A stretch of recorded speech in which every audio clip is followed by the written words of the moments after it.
कैसे हैं sir? Last class में जो हमारी वीडियो थी लास्ट, उसमें हम प्रोनाउन लेकर चल रहे थे और प्रोनाउन में हम जो ये रूल थे चल रहे हैं कुछ कि some important rules of personal pronoun. Pronoun में हम पर्सनल प्रोनाउन की बात कर रहे हैं ना अभी, तो उसमें आगे हम चलते हैं। चलिएगा,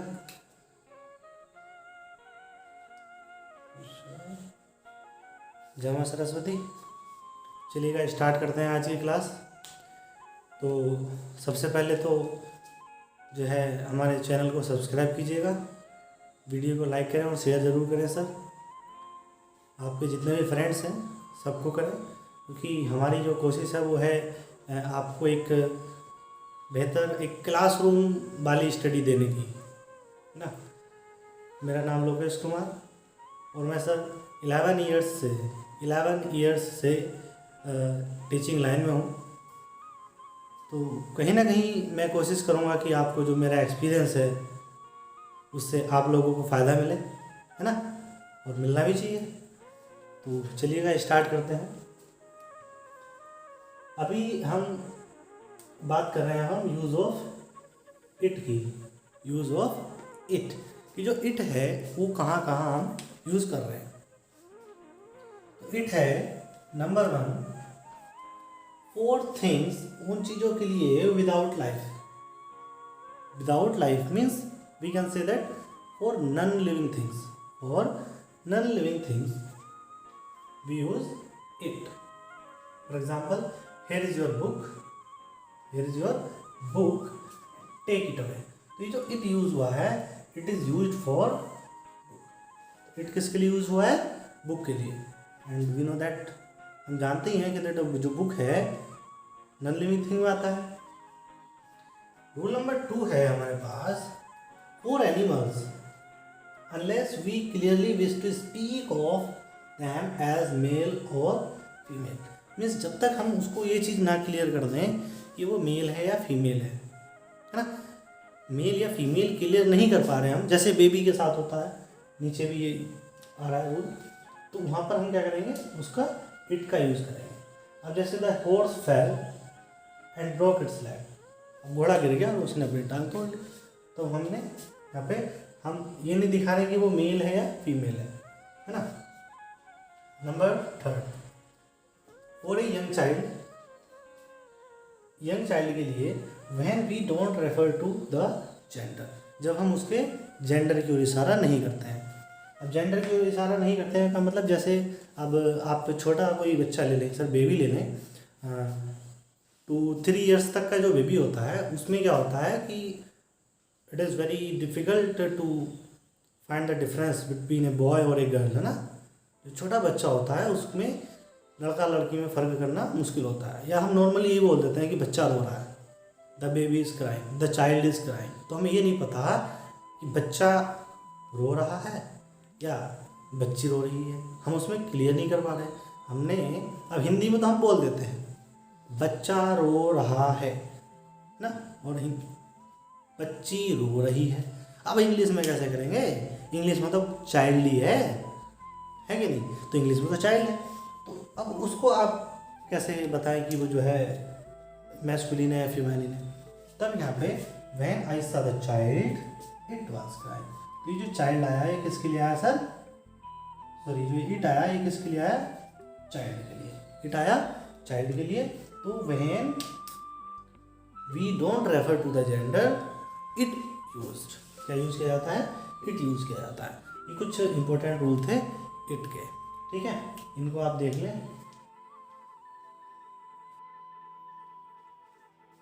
थोड़ा सा वो रह गया सर, इट का एक 3 रूल्स हुए थे ना इट के, एक रह गया था उसमें।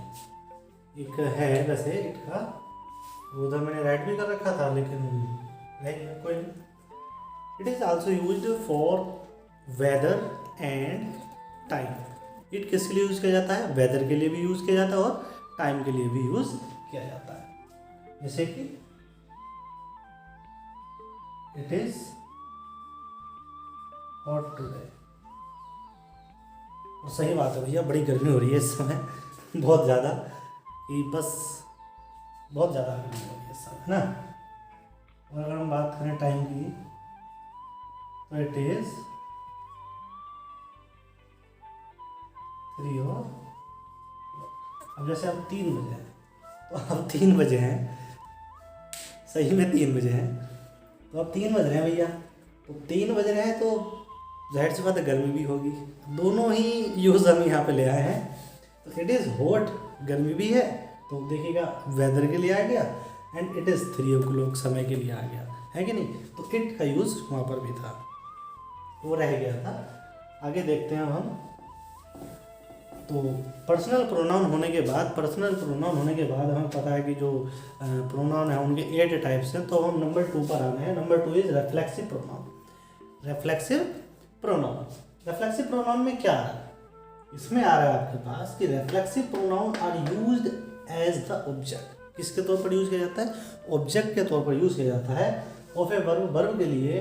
When the action of the verb returns, यहाँ देखने वाली चीज है ये, रिटर्न्स टू द डूअर। जो डूअर है, जो काम करने वाला है, सब्जेक्ट है, जब किसी भी वर्ब का एक्शन उस पर ही आकर पड़ता है, तब क्या कहलाएगा? आपका रेफ्लेक्सिव प्रोनाउन कहलाएगा, है ना। या फिर हम ये भी बोल सकते हैं when subject and object are same person.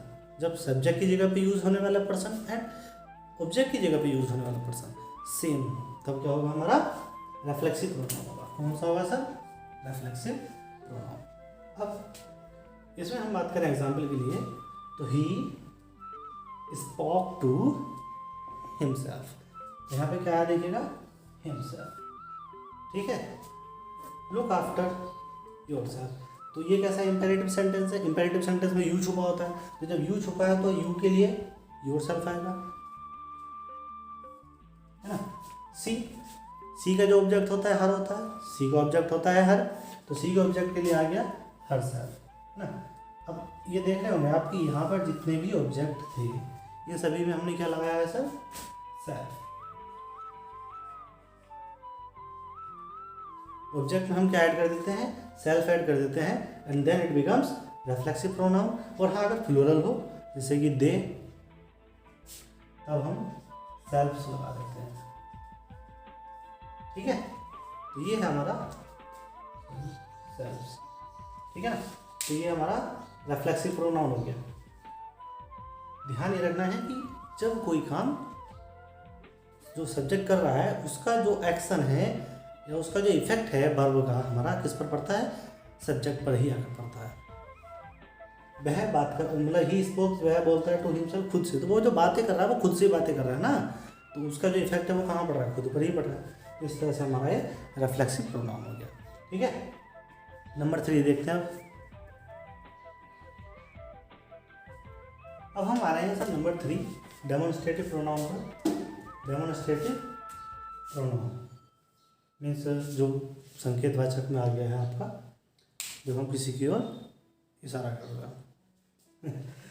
ये प्रोनाउन दैट पॉइंट्स, ऐसा प्रोनाउन जो पॉइंट करता है टू सम नाउन, ऐसे नाउन की ओर, गोइंग बिफोर, जो पहले उसका यूज हो चुका हो, और या फिर which is already in the speakers mind, या तो जिसका पहले यूज़ हो चुका हो, या फिर जो स्पीकर के माइंड में पहले से ही है, जिसके बारे में वो बात कर रहा है, वो उसके बारे में पहले से ही सोच रहा है ना। एंड इज़ यूज, और वो यूज़ किया जाता है इंस्टीड ऑफ दैट नाउन, उस नाउन की जगह पर हम उसका यूज़ कर रहे हैं। तो वो क्या है? जैसे कि हमारा आ गया दिस, दैट, दीज, दोज। तो ये जो वर्ड्स होते हैं हमारे किस में आएंगे? डेमोन्स्ट्रेटिव प्रोनाउन में आएंगे। तो एग्जांपल के लिए देखिएगा सर आपका, जैसे दिस इज प्रेजेंट, ये प्रेजेंट है फ्रॉम माय अंकल। तो ये जो प्रेजेंट है, हम कह रहे हैं कि this is present from my uncle में, इसका मतलब ये जो प्रेजेंट है, गिफ्ट है, मेरे अंकल ने दिया मुझे, तो हम उस गिफ्ट की ओर इशारा कर रहे हैं ना, है ना। हम क्या कह रहे हैं? This is my pen, this is my pen, ये मेरा पेन है। हम क्या कर रहे हैं भैया? ये जो पेन है वो किसका है? मेरा। तो दिस इज माई पेन, तो हम पेन की ओर इशारा कर रहे हैं कि ये वाला पेन मेरा है, ठीक है। ये जैसे हम कहते हैं दैट इज मोहन्स हाउस। कि वो क्या है, दैट इज वो जो है मोहन का घर है। किसका घर है, मोहन का घर। तो डेमोन्स्ट्रेटिव प्रोनाउन में हम ऐसे प्रोनाउंस की बात करते हैं जो कि किसी की ओर इंडिकेटिंग करते हैं, मीन्स इशारा करते हैं, और या फिर जो स्पीकर के माइंड में पहले से ही हैं या जिनके बारे में वो सोच रहा है, बताना चाह रहा है। ठीक है, तो ये हो गया आपके पास डेमोन्स्ट्रेटिव प्रोनाउन। ठीक है भैया। हाँ तो भैया अब हम आ गए हैं प्रोनाउन में। प्रोनाउन में number 4 indefinite pronoun. Indefinite pronoun, indefinite अनिश्चयवाचक, जो कोई डेफिनिट ना हो, मीन्स जिसका निश्चय ना हो, कौन है, क्या है, किसके बारे में हम बात कर रहे हैं। इंडेफिनिट प्रोनाउन इज यूज और is one which is use. Indefinite pronoun वो होता है विच इज यूज, जो यूज किया जाता है इंडेफिनिटली, अनिश्चयात्मक तौर से, है ना। मीन्स नॉट कन्फर्म, हम बोल सकते हैं नॉट कन्फर्म, जिसका कन्फर्म ना हो।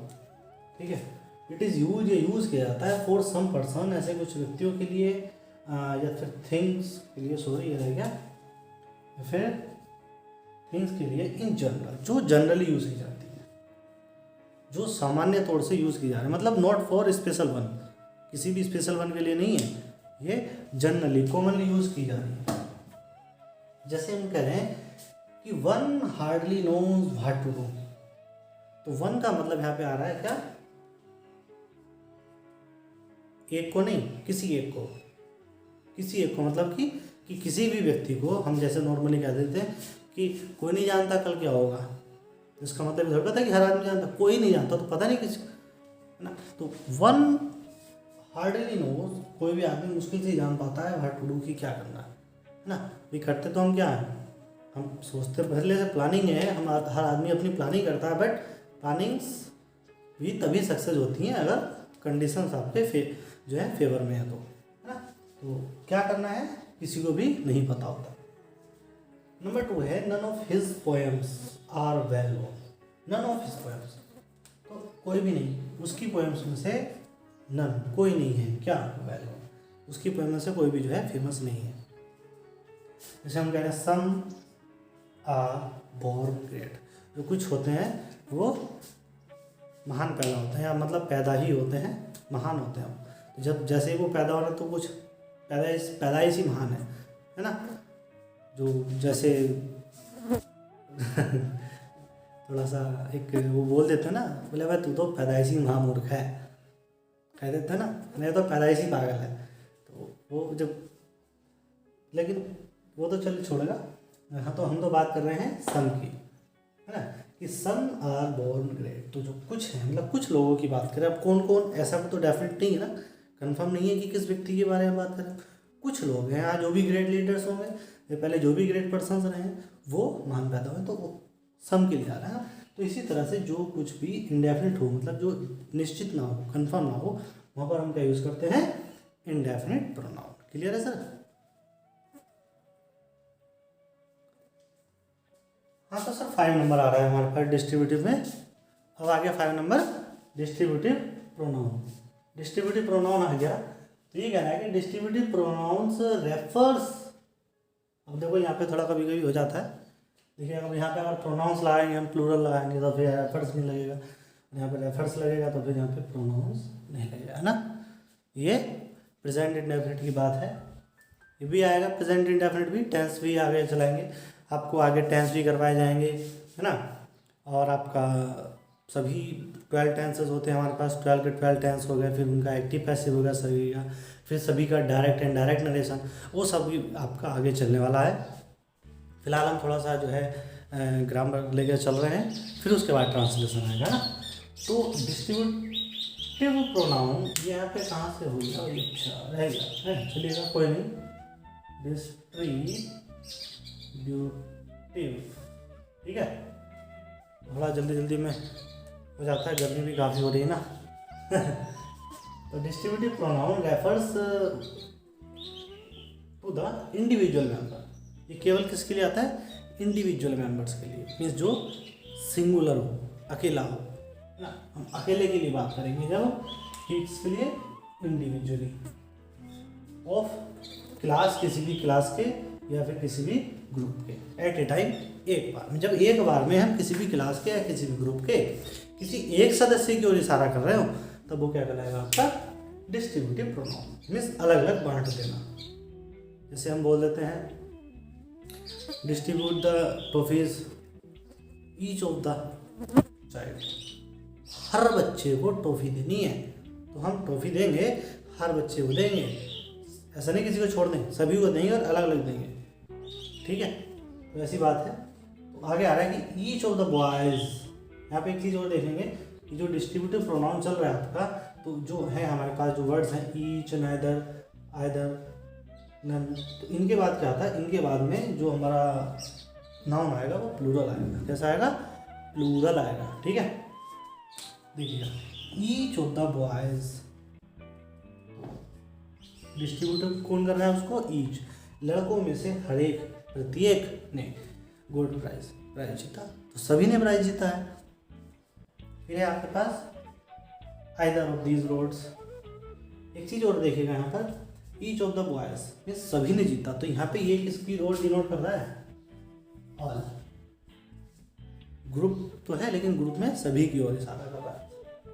आइदर ऑफ दीज रोड्स, इनमें से कोई सी roads lead to the station, station की ओर जाती है, इसका मतलब एनी वन ऑफ टू,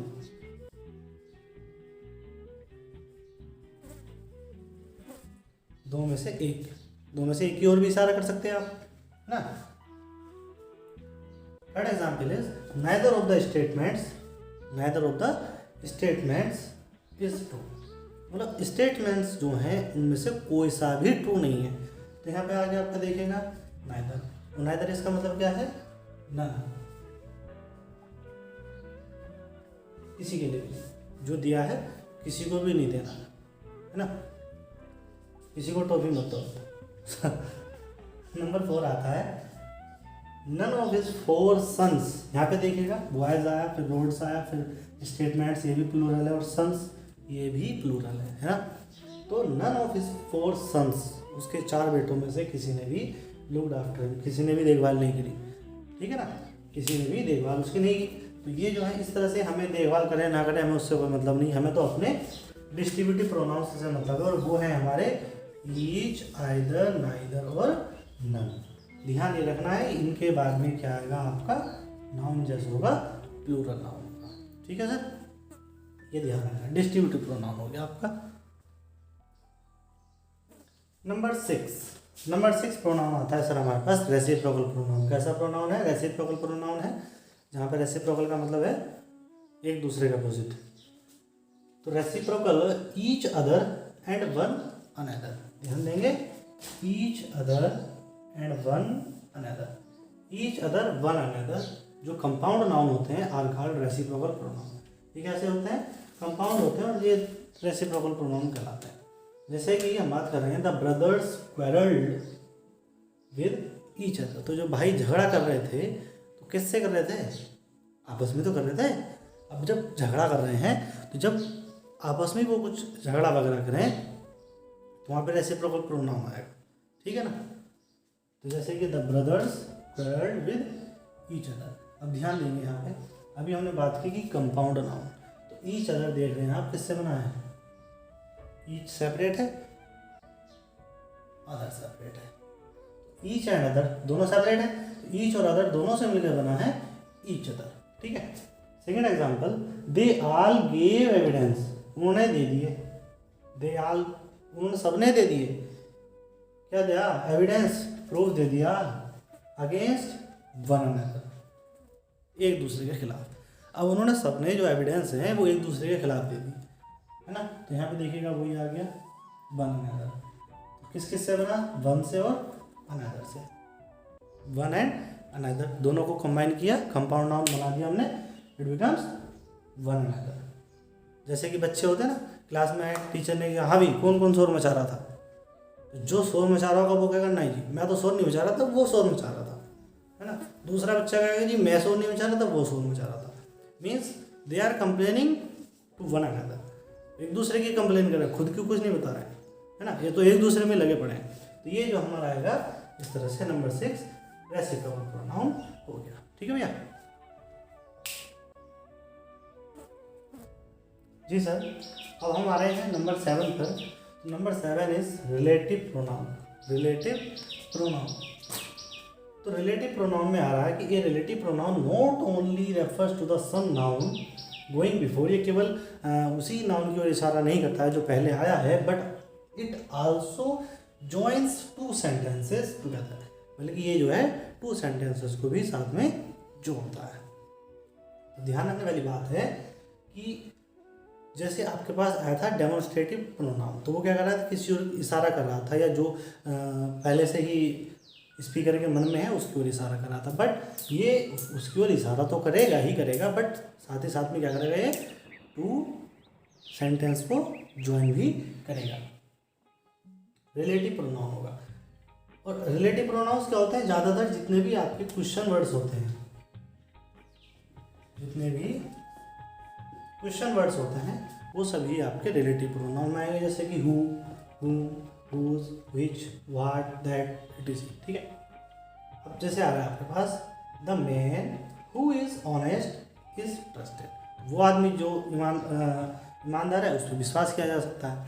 तो मैन कौन, हु, तो यहाँ पे जो उसका मीनिंग निकलेगा, वैसे तो हु का मतलब क्या होता है कौन, लेकिन यहाँ पर हम हु का मीन्स कौन नहीं फाइंड करेंगे। क्या निकल के आएगा, इन द मैन, वो आदमी जो, कौन, जो, तो इसका मीनिंग बनेगा ऐसे जो, क्यों, क्योंकि इसके बाद जो है हम इसको लाइक ऐसे इंटरोगेटिव सेंटेंस नहीं बना रहे हैं, इसके बाद जो है हमारा हेल्पिंग वर्ब नहीं होती है ना।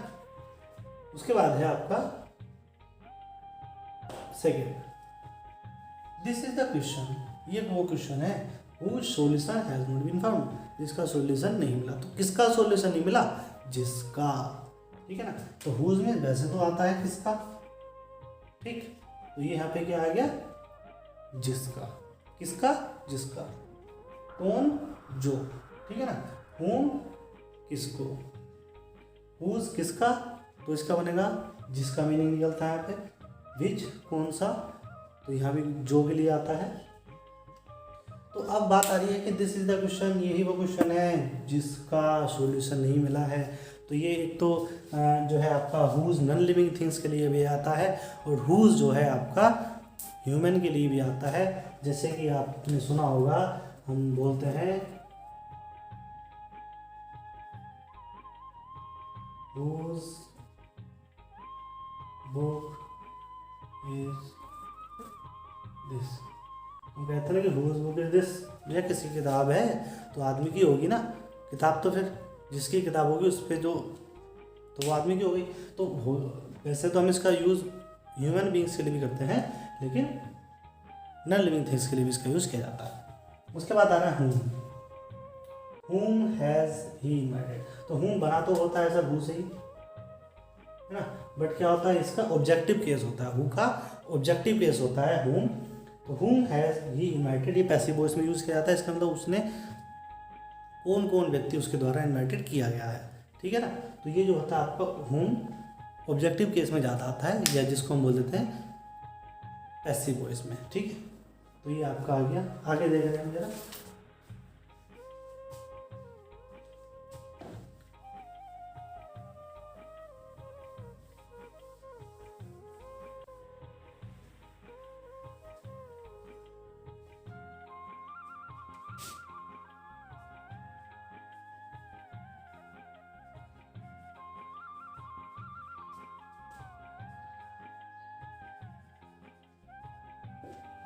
ऐसे मैं कहता हूँ व्हाट आई मीन, जो मेरा मतलब है, जो मेरा मतलब होता है, या जो मैं कहना चाहता हूँ, जो मेरा कहने का तात्पर्य, मैं वही कहता हूँ, ठीक है ना।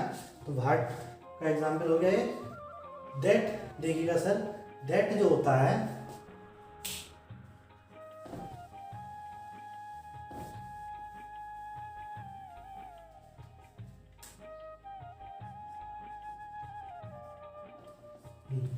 दैट हम देख रहे हैं ना,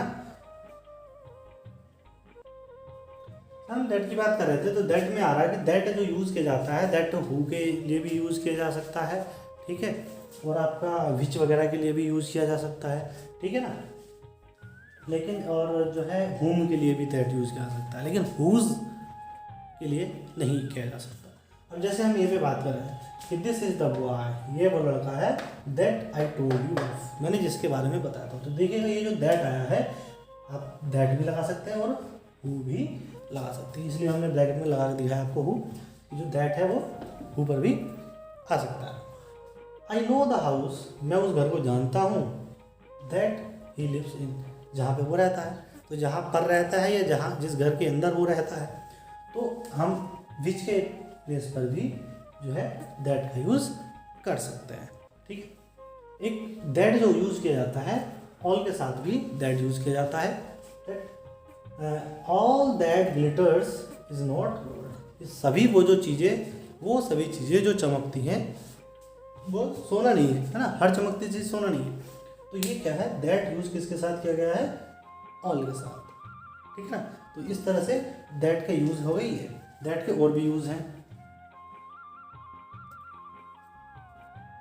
तो सर हम बात कर रहे थे जो है रिलेटिव प्रोनाउन में दैट की। तो रिलेटिव प्रोनाउन में दैट का काफ़ी यूज़ किया जाता है। तो अभी 3 यूज़ तो हमने देखे पहले कि हम जो दैट है हु के प्लेस पर यूज़ कर सकते हैं, विच के प्लेस पर यूज़ कर सकते हैं, हुम के प्लेस पर यूज़ कर सकते हैं ना।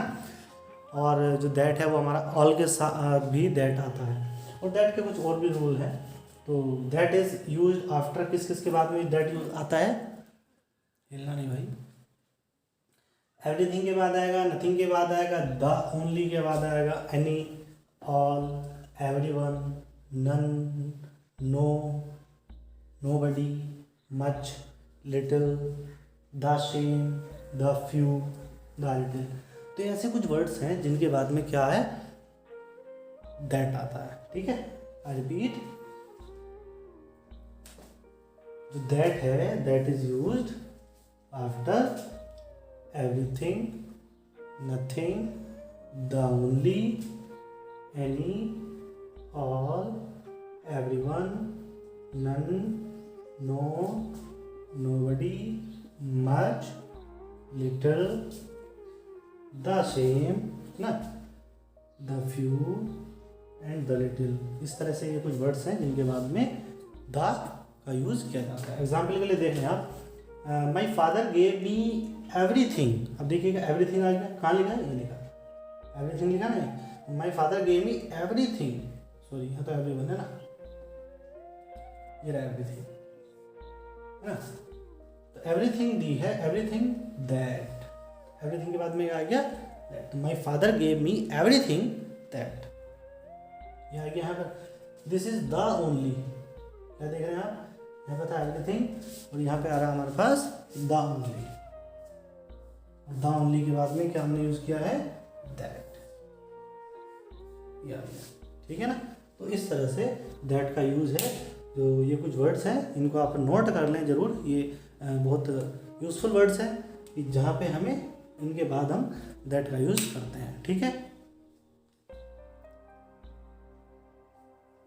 अब सर प्रोनाउन की लिस्ट में जो लास्ट नंबर है वो है आपका इंटरोगेटिव प्रोनाउन। इंटरोगेटिव प्रोनाउन, तो an interrogative pronoun is one which asks a question, जो एक क्वेश्चन पूछता है, जो क्वेश्चन पुट अप करता है। तो देखिएगा यहाँ पे विच आया, कैसा प्रोनाउन है ये, यहाँ पर अभी लास्ट वाला है, रिलेटिव प्रोनाउन है ना। ये क्या है, यहाँ पे रिलेटिव प्रोनाउन के तौर पर आया, यहाँ पर आया है इंटरोगेटिव में। तो देखते हैं एग्जाम्पल जरा। तो एग्जाम्पल में आ गया आपके पास, who is there, who is there, कौन है वहाँ, है कौन है वहाँ, भैया भूत वगैरह तो नहीं है, चलिएगा। Who is there, who are you, normally question put up करते हैं, हु आर यू, कौन हो तुम, हु डू यू वांट, तुम किसे चाहते हो, which is the best soap, तो यहाँ पे सोप के लिए पूछ रहा है वो सबसे अच्छी सोप कौन सी है, तो विच आ गया, दैट आ गया। इट्स मीन जो क्वेश्चन वर्ड्स होते हैं और उनसे जब हम क्वेश्चंस पुट अप करते हैं देन वो क्या बन जाते हैं, इंटरोगेटिव प्रोनाउन, इंटरोगेटिव प्रोनाउन। जैसे हु हो गया, हुम हो गया, विच हो गया, व्हाट हो गया। अदर है वेयर, हुज, व्हेन, हाउ, है ना। इस तरह से how many, how much.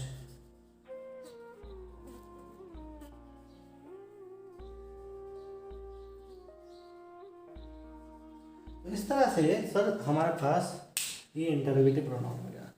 And finally हमारा जो ये चैप्टर है प्रोनाउन का, ये फिनिश हो गया है, कंप्लीट हो चुका है। ठीक है ना। ये 2 पार्ट्स में था सर हमारा। तो जो वीडियो 1 थी उसमें हमने प्रोनाउन के बारे में और प्रोनाउन से पार्ट्स के बारे में और पर्सनल प्रोनाउन की पूरी डिटेल वहाँ पे थी। और उसके बाद नंबर 2 से लेके नंबर 8 तक जो प्रोनाउंस हमने राइट किए हैं वो हमारे इस वीडियो पार्ट नंबर 2 में है। सभी के बारे में डिटेल से बताया गया है। फिर भी है ना, आपको कोई क्वेश्चन है, आपके मन में कोई डाउट है, आप तो जो है कमेंट बॉक्स में राइट कर सकते हैं। और सर हमारे चैनल को लाइक कीजिएगा, सब्सक्राइब कीजिएगा और वीडियो को ज़्यादा से ज़्यादा शेयर कीजिएगा। ठीक है ना। बस आप लोगों का प्यार यूँ ही मिलता रहे, हम आगे बढ़ते चलेंगे और आपको अपना बेस्ट मटेरियल जो है उपलब्ध कराते चलेंगे। Thank you, bye.